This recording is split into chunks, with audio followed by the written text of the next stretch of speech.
Napoleon, at his deathbed, said, "The graves are full of the people without whom the world could not be run."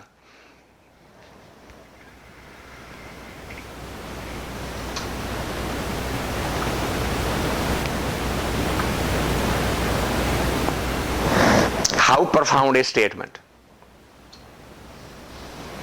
Because when Napoleon was alive, everybody thought that France is alive only because Napoleon is alive.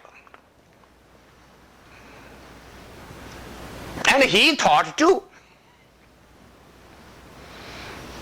that this country is there because I am there. I freed this country. I freed this society. And then on his deathbed he realized they are still going to go on. And I am moving on to the other dimension.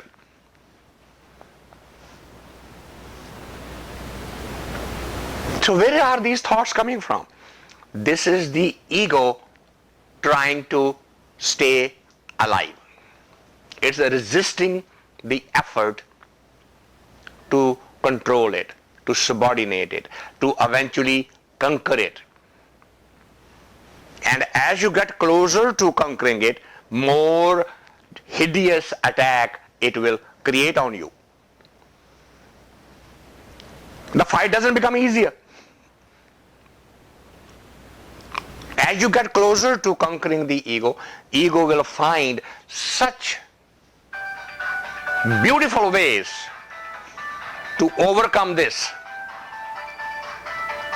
that it will surprise you. Where did this come from?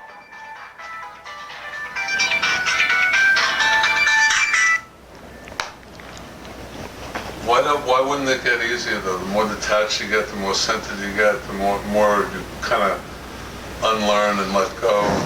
More the ego's death get closer, ego fights back that much harder.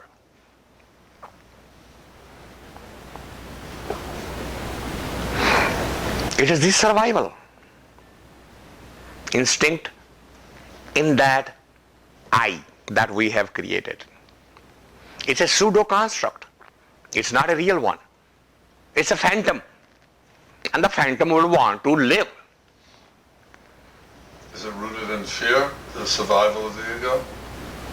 Like the fear rooted in yourself that as you get closer and closer to letting go of more and more of it, that it will come in any form. It doesn't matter. It will change its name and shape and argument and things. It will create all of those. It will create illusion in you that you need to stop. Remember the story of Jesus? That when he went to meditate, and the story goes, the devil came to him and said, "Stop, you have already arrived. And if you don't believe me, jump off this hill and I'll save you. Come down. You can walk on water. I can show you. You have already arrived. Test it." Remember that story? And what was Jesus' response? He said, "Testing means I have no faith in my Father. I don't need to test."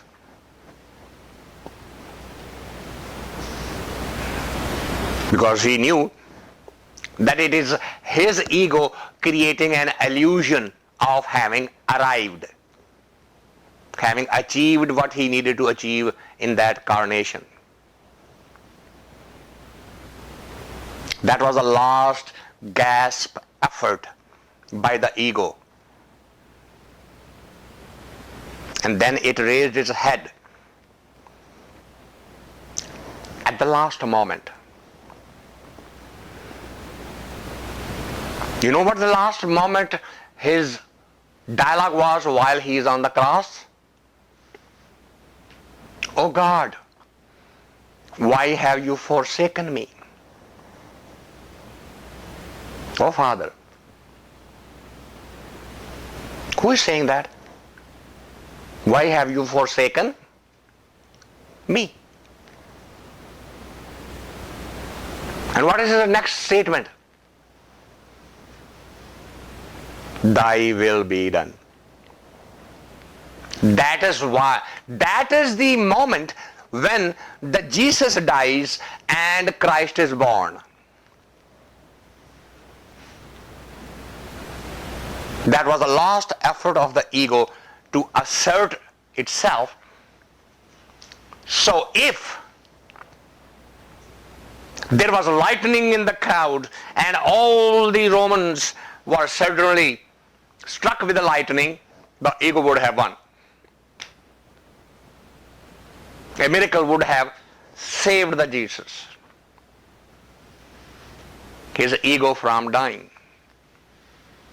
It's not the body's death, because body was taken down.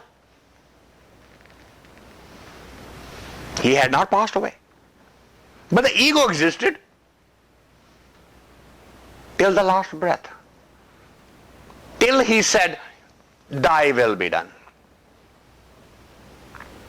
It's not me any longer. It's you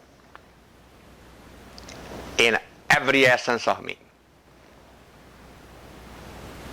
I don't need to glorify myself any longer. It's your glory. Because if the Romans had died and the lightning had struck and the storm had blown away everything, then it would be the miracle because of the Jesus. It would be his glorification. But that's not what the ultimate aim was. The aim was to absolutely transcend the ego. So it chases you to that extent.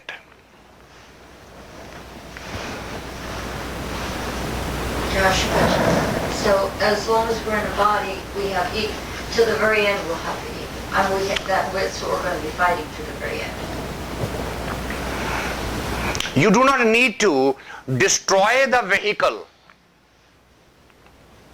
That was Jesus' way. But that wasn't Buddha's way. Buddha's enlightenment was not after his death. Jesus used what is called friction method.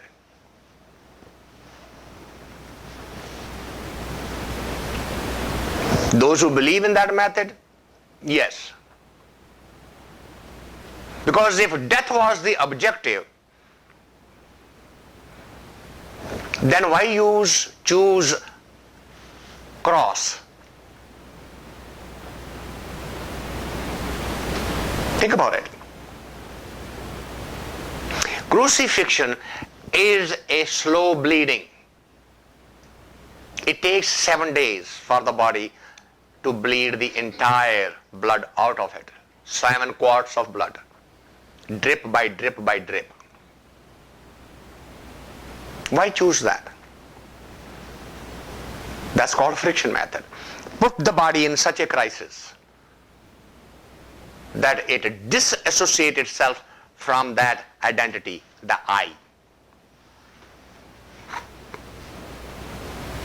And he succeeded.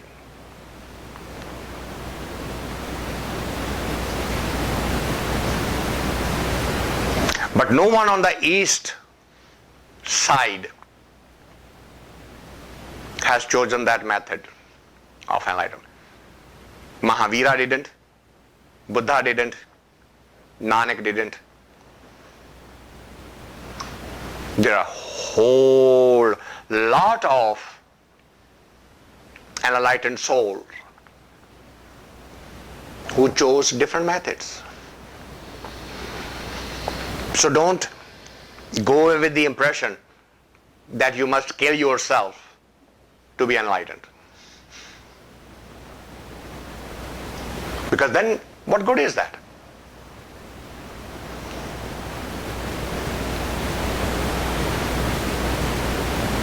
You would be completely useless for the others, wouldn't it?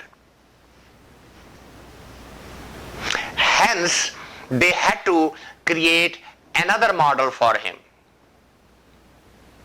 which was resurrection.